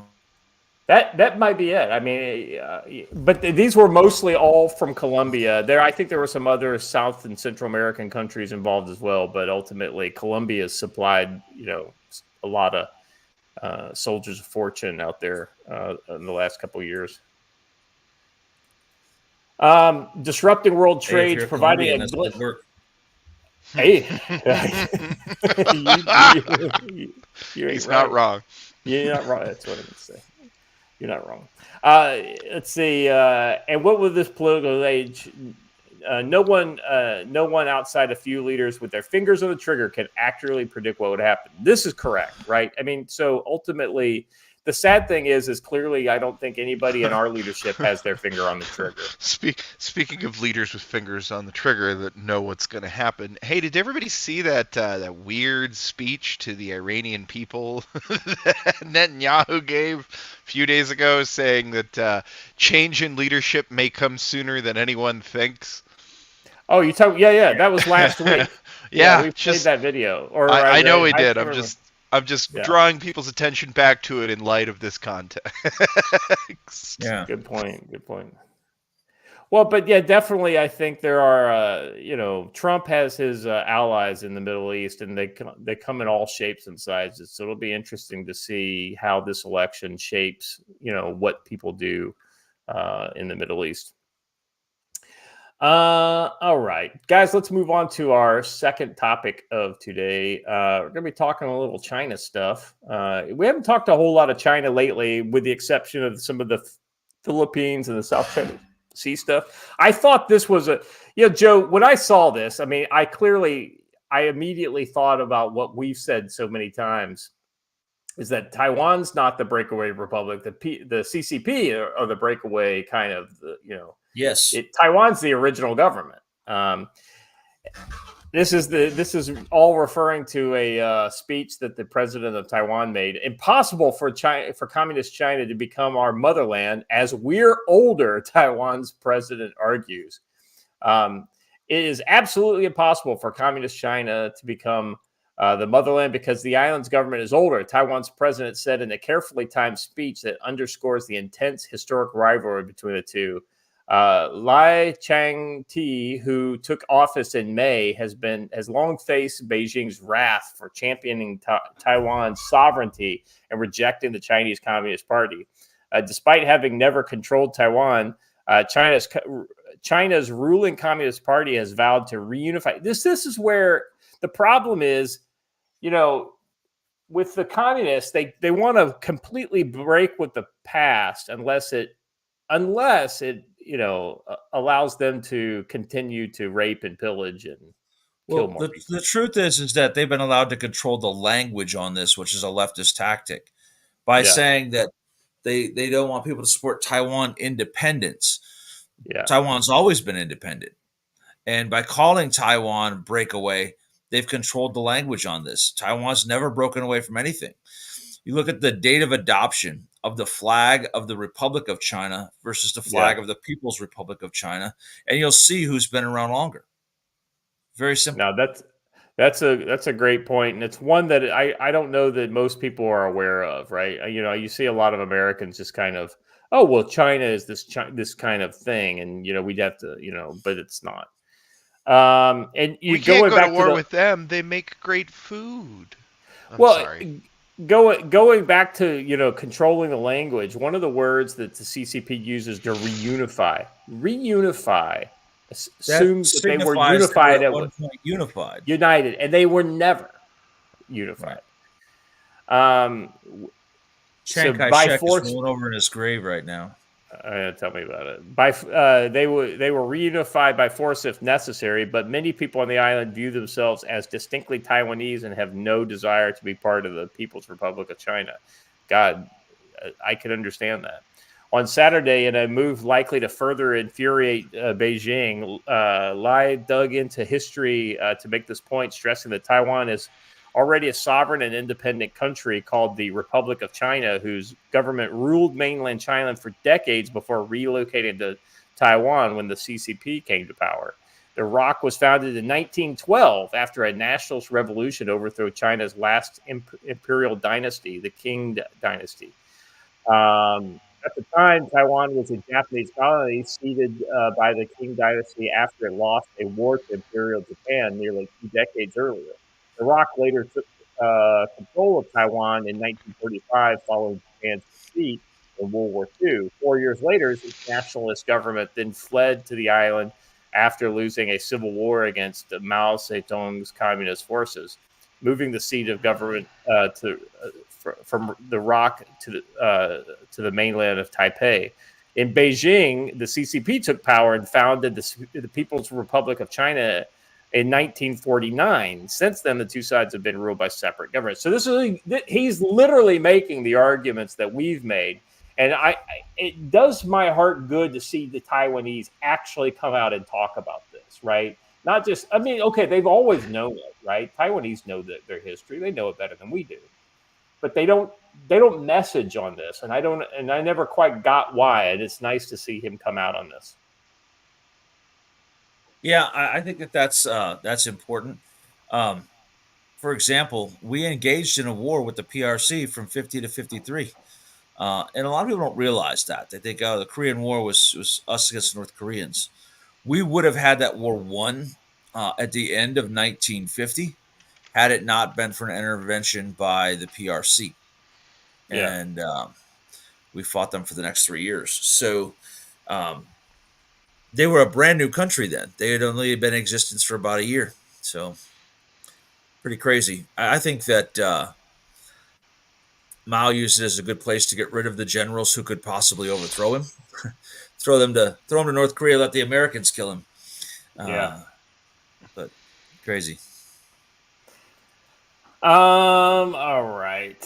Let's see. His comments have already drawn criticism from politicians in Taiwan's largest opposition party, the KMT. You know, this is where you've got Chiang Kai-shek rolling his grade. The KMT. The KMT was who founded. Exactly. Yeah. Which has a long accused Lai's ruling Democratic Progressive Party of needlessly stoking tensions with China. No, the Democratic Progressive Party, which doesn't sound very progressive, they sound based more like it. They are doing exactly what the KMT should be doing. And the reason why the KMT aren't in power is because they lost their way. Let's see. The KMT are the political successor of the nationalists who fled to Taiwan, ruled the island under martial law for decades, and long harbored ambitions of one day restore a Republic of China on the mainland. They later joined Taiwan's evolution into a democracy and have made significant ideological transformations, including favoring closer ties with Communist China. Leaders in both Taipei and Beijing have long sought to use National Day addresses to send a message across the Taiwanese Strait. You know, the only thing that I could say is that I don't think it's going to happen. But if if the CCP ever collapses in on itself, that's a great opportunity for the Republic of China to make their moves. So. Well, China will devolve as it always has for 5,000 years into warlords and warring states. It's always been that way. I find it funny when they talk about the warring states period in China because that hasn't ended. We still have the PRC and ROC. So right. It's always been there. It's interesting. But speaking of the CCP, I see something going on in chat I want to address. The situation with Mauritius and the United Kingdom. It might seem like a small footnote, but it is vastly important and changes the security landscape in the Indian Ocean. Yes, Mauritius did grant the United States and the UK control of Diego Garcia as a base for 99 years, but they now have sovereignty over the island archipelago. Here's the problem with that. This basically cedes the area to China because what happens when we try to use one of our bases in, say, Turkey to launch a strike somewhere that the Turks don't want us to strike, or a base elsewhere, right? Sometimes governments that control an island or country that we're in say, you can use your base, but not for this specific purpose. So Mauritius now has a veto right on us striking, say, a Chinese naval task force in the middle of the Indian Ocean. It is a big deal. It's a small semantic change, but they now have some veto approval over what gets launched from Diego Garcia. Well, I mean, if I hate to say this, but Matt Grizzly mentions it. Mauritius is in Belton Road. Not only that, they've given the Chinese Navy port rights on Madagascar and along the Mauritius archipelago there. So there are. I hate to say it, but if there was ever a reason for us to go back to seizing land and making it our own again at various points around the globe, this comes close to one. I think this is such a, I am not an expansionist kind of guy. I think we should be in less places, not more places. But Diego Garcia is so critical. Diego Garcia is too critical. This was dumb. This was solving a problem no one had. Right? Right. Sure, the Mauritius people would have liked to have the island back, but no one was raising a fuss. There was no insurgency. There was certainly nothing Mauritius could do about it. And if you ask the people, the locals Chinese that live in made the request through the Mauritius government, and we acceded to it. Yeah. I'm sorry. Go ahead, Scott. Yeah, I was going to say, nobody in Diego Garcia, any of the locals are saying, can we get back to Mauritius? We don't want to be British subjects or, U.S. subjects anymore. Yeah, the British and U.S. troops are spending too much money on this island. Exactly right. All right. A friend of mine actually was just down there recently. All right, so let's move on to this next article. Pretty interesting article here. I'm gonna just kind of read the first little bit, and then we'll kind of get into it. CCP targets U.S. shipping infrastructure. So we recently had this port strike, right? And we talked about the fact that one of the problems with the port strike is we have some of the oldest, shipping port infrastructure in the modern world, right? And so the Chinese are absolutely, at the kind of the top of the game when it comes to the port infrastructure and modernization. They're literally who produces all of the modern port cranes. Right. So. Yeah. Specifically the cranes, but when you got to go into the automation, port automation, they have bought in big time into it. And so looking at, and on the West Coast, clearly they are pretty in. Well, clearly they don't have a save the horse and buggy driver union. That's right. A congressional investigation uncovered concerns about the CCP influence in cranes at U.S. ports, pointing to the discovery of surveillance equipment and ties to China's military, which poses a national security threat. Wow, surveillance equipment. No kidding. It's almost like we were talking about this. It's like all that Huawei stuff that they wanted to put in all the cell phone towers. Shocking. The House Homeland Security Committee and the Select Committee on the CCP recently released a report highlighting the growing threat to U.S. security from Chinese dominance of the global maritime industry. And so I just wanted to break this down. So clearly security concerns, right? So Zhenhua Heavy Industries, a Chinese state-owned company, is the main manufacturer of these cranes. ZPMC supplies like approximately 80% of these ship-to-shore cranes in the U.S. ports. The cranes have been found to include unauthorized communication devices, which have been used for espionage or to disrupt U.S. port operations. And so that embedded technology is a really key concern here. And so the cranes contain technology that allows for remote access, potentially enabling CCP to gather intel or sabotage critical infrastructure. Wow, Joe, it's almost like something this is all the stuff that we've always kind of warned about, right? Right. There's also a book out there written by Marine Corps small unit tactics expert H. John Poole called Sinoland. And it talks about all these Chinese companies and what they have their hands in. He wrote this book probably 10 years ago. And ironically, he mentions the faulty welds that the Chinese Road and Bridge Building Corporation, which is owned by the PLA, did on several bridges in the San Francisco Bay Area. These faulty welds allowed vehicle traffic and even semi-truck traffic to pass over it. But if you had passed tanks over it, what do you think would happen? Yeah. The bridge would probably fail. Now, we hear that at Newport News Shipbuilding, we've got people being charged with intentionally faulty welds. Wow. What a striking coincidence. Right. And I'll bet you that the Chinese Road and Bridge Building Corporation is probably the ones who win the contract on rebuilding the Francis Scott Key Bridge or the George Floyd Memorial Bridge, whatever we're calling it. And will the same thing happen there? So. I will say something I've become kind of famous for saying. Weird. Weird.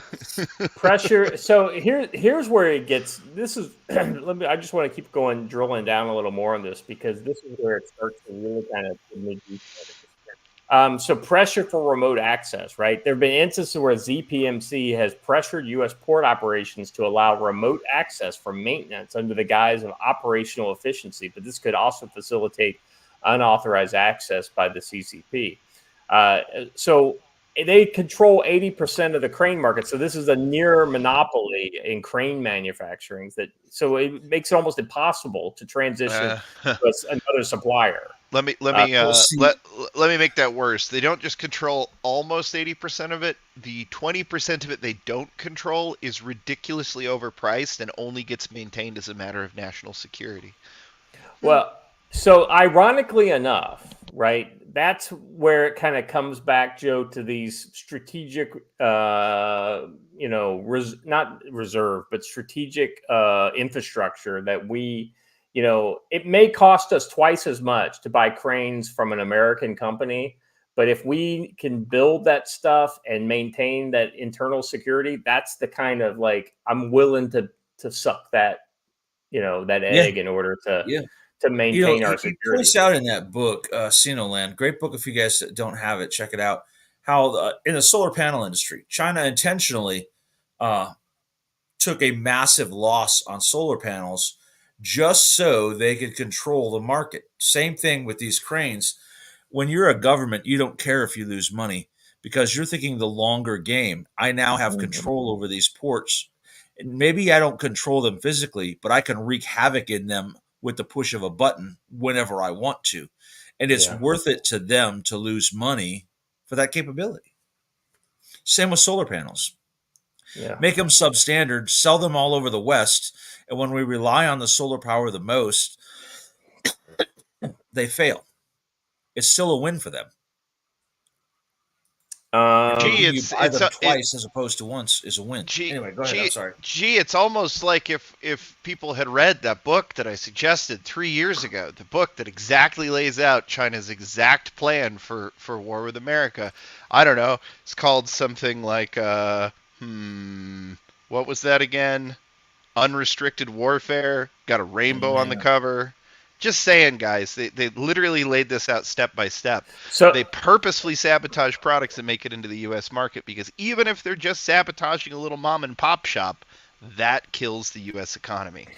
So, but in this kind of gets to the point you're making there, Watcher, gets to these kind of policy implications of something, on the Chinese side, right? So the investigation into this crane company has highlighted broader issue of Chinese laws that require companies to assist in intelligence activities, which directly conflicts with U.S. national security interests. And so this is not just this company. This is all Chinese companies, right? Yeah. And this kind of gets back to Huawei and why we were all so upset about them putting their, basically controlling the infrastructure market for 5G, kind of. Well, so that's what I was going to say is on the flip side, they also sent some superior products like their phones over because they want everyone to have them for two reasons. One, it enables espionage by them. And two, it enables the formation of resistance to the U.S. government. Ladies and gentlemen, I give you things like the Baofeng radio, right? A radio made intentionally to go around FCC rules and regulations, but it's facilitated both left and right-wing groups organizing and protesting. Yeah. It helps their long-term goal. Mm-hmm. Yeah. So anyway, I thought this was really interesting. I think it helps kind of make a point that guys all three of us have been saying this. This is not like one, just one of us. I mean, we've all kind of said it from different points of view as well, which I think is hopefully that has illustrated the need for, watching China, because China is definitely watching us. I made a terrible mistake just a second ago, and I need to correct it before Randy sends me a message and Matt. I said the word Baofeng. That is false and incorrect. According to my Japanese roommate, it's Bufang. Bufang. There we go. Bufang. I happen to know what's happening here, and just know that an eighth of our chat just creamed their pants hearing him say it out loud. So. All right. I guess I don't get it. So. It's been a long-running meme. Moving on. Moving on. That's right. Moving on. So for companies in China, pulling out of Xinjiang poses messy dilemma. So if it's not bad enough that they've sunk their hooks into our side of the pond, right? When our companies go over there, they say, "Oh yeah, don't worry, this cotton region is right." And so, okay, it's really cheap, then we'll buy it. Oh, by the way, it's slave labor, right? This is where the Uyghurs are all kind of enslaved to work for the Chinese Communist Party. Companies in China pulling out of Xinjiang poses messy dilemma. Beijing's investigation of the parent of Calvin Klein and Tommy Hilfiger, which stopped buying goods from Xinjiang, has put global firms in a difficult position. Let's see. Chinese Ministry of Commerce said last week that it was investigating PVH, the corporate parent of Calvin Klein and Tommy Hilfiger brands, for allegedly taking discriminatory measures against products from Xinjiang. Discriminating Xinjiang. Against Xinjiang, whatever. This is amazing. I do have to say, as a person who was screaming for this kind of action to take place over a decade ago, that it reinforces that old saw about, the Americans, you can always count on them to do the right thing after they've tried doing absolutely everything else. True. Yeah, exactly right.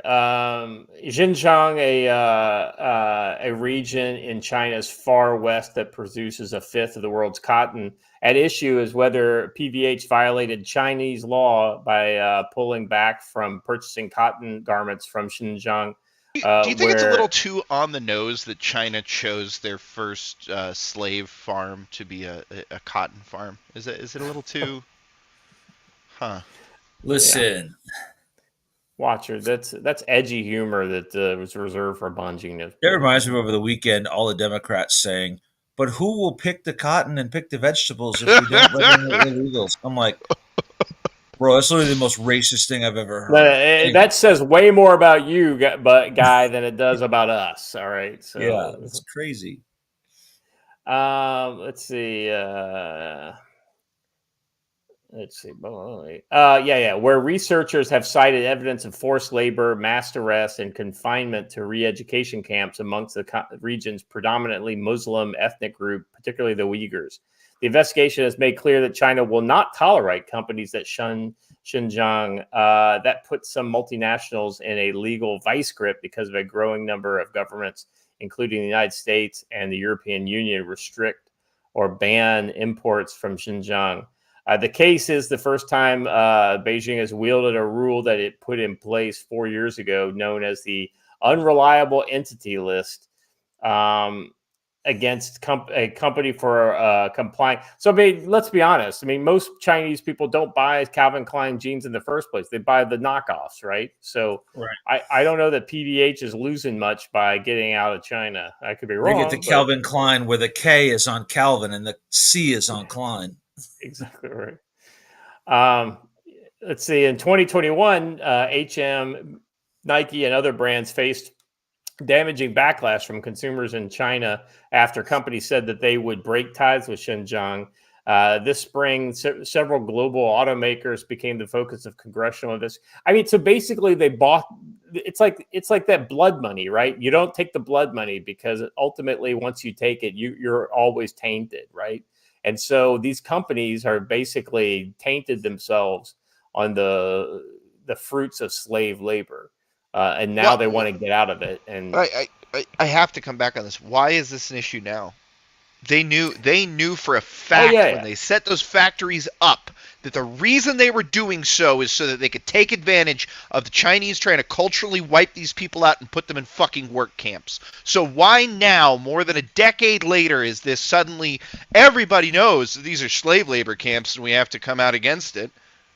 What has changed? What is the difference? I gotta wonder if it's not some pressure internally from the EU or something like that. It could be. So essentially, I hate to just derail this conversation, but I saw a comment from compression issues.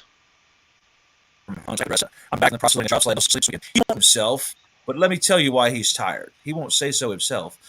Punch took his truck and drove down into the hurricane zone and helped out delivering supplies and goods throughout the affected region. So, Hunch, you won't pat yourself on the back, but we'll do it for you. Fantastic work this weekend. Glad you were there. Mm-hmm. Oh, and so is Josh Clark. He won't say it either, but good work, Josh Clark. Yeah. Let's see. So, kind of drilling down into the story a little bit to get to your point, Watcher.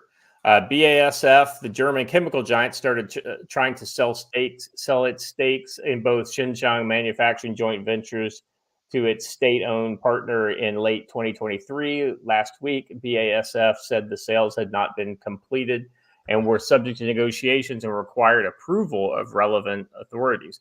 Volkswagen, the German automaker, said in February that it was examining the future direction of its small joint venture in Xinjiang, where the staff and scale of operation had already shrunk considerably. The Chinese Ministry of Foreign Affairs responded by saying companies would cherish the opportunity to invest and develop in Xinjiang.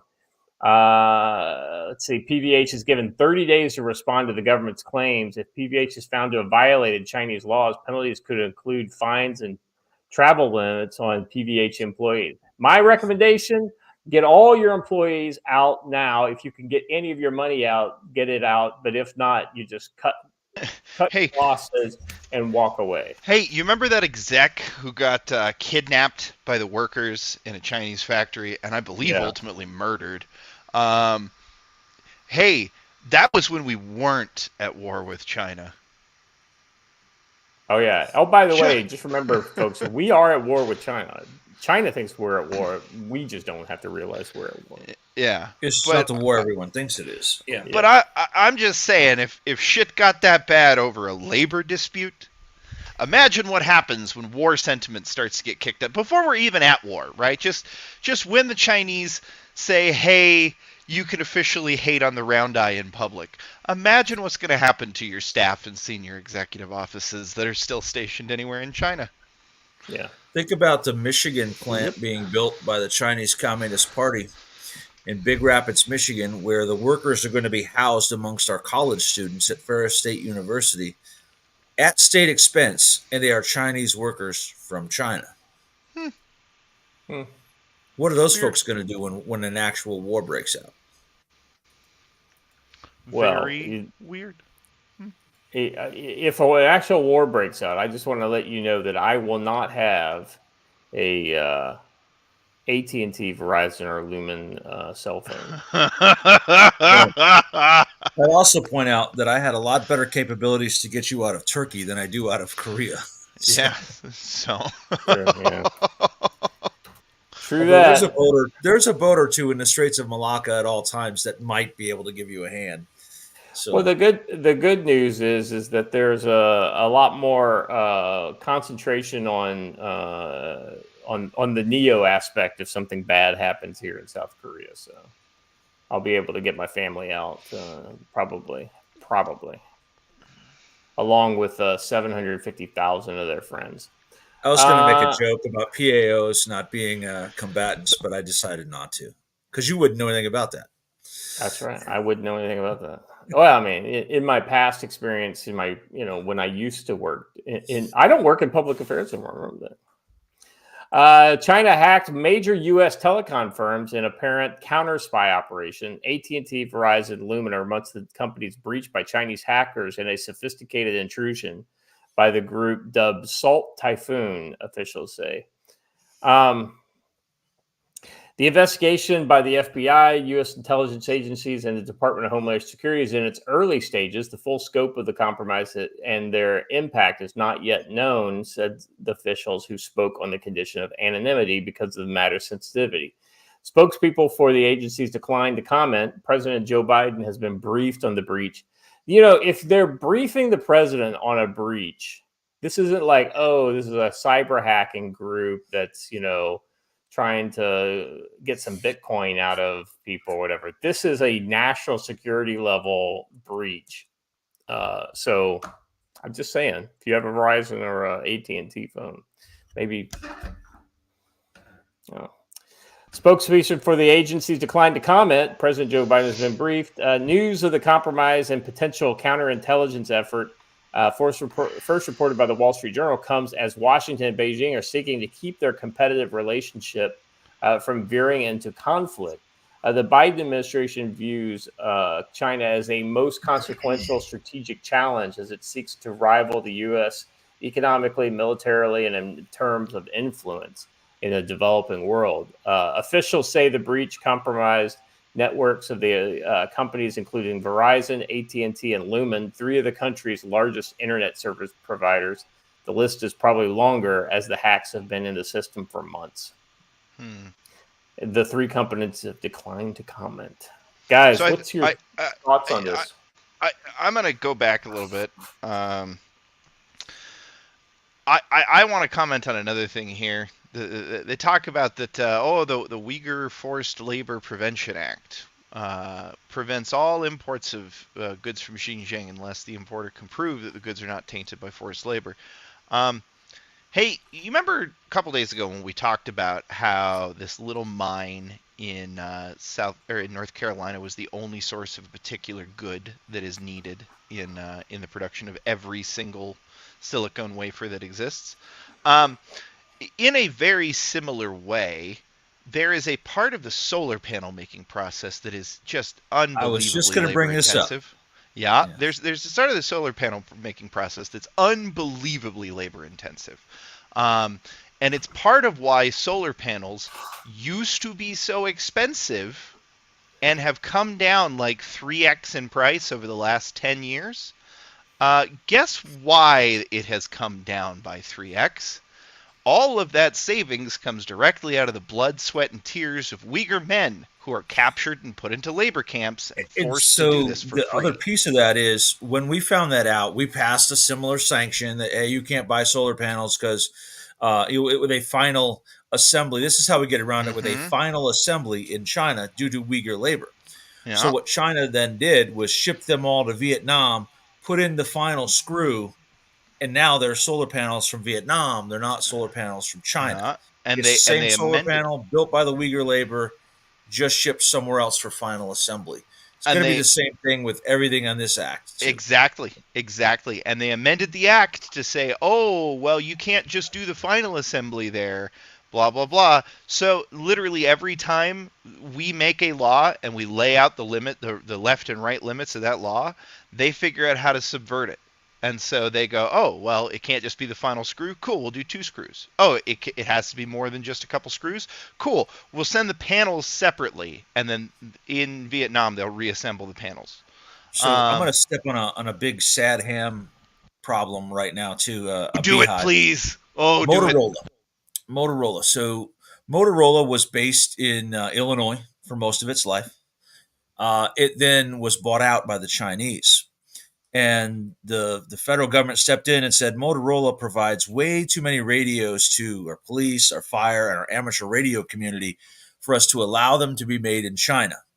China said, oh, no problem, Joe, we fix. And they moved all of the manufacturing plants officially on paper to Malaysia. And every Motorola radio gets slapped with a thing that says made in Malaysia. Still made by the Chinese because every worker in the plant in Malaysia is Chinese.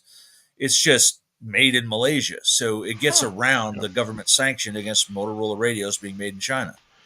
And it's the same way with all those Japanese radios. The Yaesu radios, yeah, they're Japanese radios. Kenwood radios, yep, they're Japanese. They're assembled in Japan of parts bought from China. So gee, they're all still Joe, cheap Chinese radios. Joe, Guys, it's almost as if making a law on these things is not what's going to be effective. You have to institute actual cultural change where people understand what's happening and stop supporting it. As terrible as what you guys are talking about is, I mean, that's just a kind of a trade problem, it's just, and it's slave labor and things like that. And I get it. Right. But like, listen to this, right? Because I don't read every word in all these stories. And so I'm kind of getting into the second half of the story that I hadn't read earlier. So listen to this. There are indications that China's Foreign Spy Service, the Ministry of State Security, or MSS, which has long targeted the United States for intelligence, is involved in the breach. Officials internally are referring to it as having carried out by an arm of the MSS. They caution that there's no official attribution as of yet. This is all the hallmarks of an espionage campaign, one with a potentially deep access to most important communication companies in the country, said Brandon Wales, a former executive director of DHS Cybersecurity and Infrastructure Security Agency, and now a vice president of SentinelOne, a cybersecurity firm. The impacts are potentially staggering. A spokesperson for the Chinese embassy in Washington said, the U.S. intelligence community and cybersecurity companies have been secretly collaborating to piece together false evidence and spread disinformation about so-called Chinese government's support for cyber attacks against the United States in an effort to seek more funding for government contracts. I mean, that sounds like exactly what I would say if I was trying to, make some sort of a. But the fact that they literally could be inside of all these telecom companies. I mean, what's interesting is they claimed it was an intelligence gathering hack, except for 2 days, Verizon had no service throughout the United States. So it was obviously a bit more than just an intelligence gathering hack. Well, I wonder if somebody on the inside, like either Verizon or the United States government, pulled the plug on the network in order to limit access to, because they have some. If that's true, they had a legal obligation to tell everyone. I agree rather with than that. blaming it on China. Yeah. All right. Let's see. Were China state-sponsored hackers to have gained access to this information, it would have been a golden opportunity to thwart efforts by the United States to collect intelligence on any PRC's activities. One former U.S. official said it enables them to understand exactly who the U.S. government is interested in and to either undermine the government's intelligence collections or to feed the United States disinformation. Now, this does not surprise me, but it's ultimately kind of like when you hear a new one of these and it says it goes this deep, that is clearly concerning, and that something that we should all kind of remember when you're going out there buying that phone. Just because it's the nice shiny new Samsung or Apple or whatever, you're on these networks, and if the Chinese are inside those networks, then they own your phone. So just keep that in mind. Maybe you get a phone that's on a U.S. network that's not compromised by the Chinese. Guys, that's my last story today. We're right at 2 hours and 1 minute. Final thoughts for the day, Joe? I think that we're in for an escalation of things. I would keep my head on a swivel today, being October 7th. I also think that Iran and Israel are going to continue to go back and forth. Israel has not actually yet responded to the Iranian ballistic missile attack, and they're going to. Yeah. That's going to be rather enthusiastic, so we should watch that. And I think that the storm coming in is going to be another problem, regardless of whether the Jewish space lasers are involved or not. You should prepare for it. It's in bad stuff. Hey, Matt Grizzly, Ferris State is also where my grandfather was the vice president for many, many years, for the record. But anyway, just everyone stay safe. Prepare, please. Get a radio, get it programmed. At least have the ability to get in touch with each other. So, yeah, good point. Watcher? Yeah, look, I should add, I am looking at not being home. I'm going to leave to go help a friend manage a pretty cool business opportunity during the election. And I will say that whether it's potential violence happening around the election or potential violence happening around World War III style pre-planned October 7th style attack, or just hurricanes or coming food shortages, make sure that you might have sat down and come up with detailed plans and understand what's going to happen, but make sure that your family knows that as well, so that if you become incapacitated or are for some reason not present, they can benefit from that planning as well. Maybe this is just a me problem, but I realized not that long ago that were I not part of the operation, Mrs. Watcher might have a much harder time. Yeah.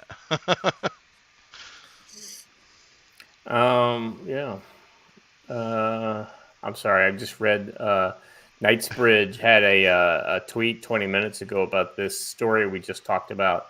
He says here, not only so Wall Street Journal has reported that China was able to hack into U.S. broadband providers to include the access systems the government uses for court-authorized wiretapping. So they literally had access to all the wiretaps, and the ability to wiretap the devices. According to a Wall Street Journal source, the breach may have been undiscovered. Chinese Foreign Ministry said that Reuters, at the time when cybersecurity becomes a common challenge for all countries around the world, this is an erroneous approach.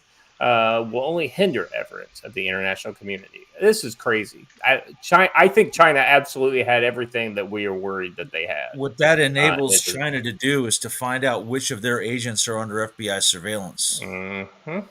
You know how China deals with that? Not like we do. How we do it is we never use that agent again. We never have contact with him again, and we keep our enemies guessing. China kills that agent. Yeah, that's what we call burning them. China has this other thing they call burning. It's where they pull up literally burn them. They pull up with a mobile incinerator and outside their house. I wish I was kidding. They have these. It's a mobile incinerator inside a van that they pull up to people's houses, kill them, and then stuff them in the back.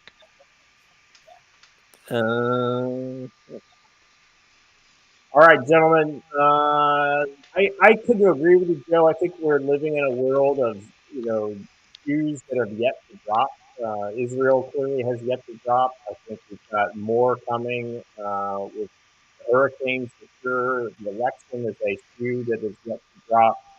I'm just waiting for the next big surprise, the next assassination attempt. I mean, Because you know it's coming. Yeah. I know it's coming. So, anyway, it's anyway. So yeah, it'll be interesting, and we'll be here, commentating on the whole thing as it happens. So, Scott's back on the potato. It's bugged out a couple times during the show. We'll talk about it. It's weird. Yeah. It's been a weird internet day. So yeah, it has been.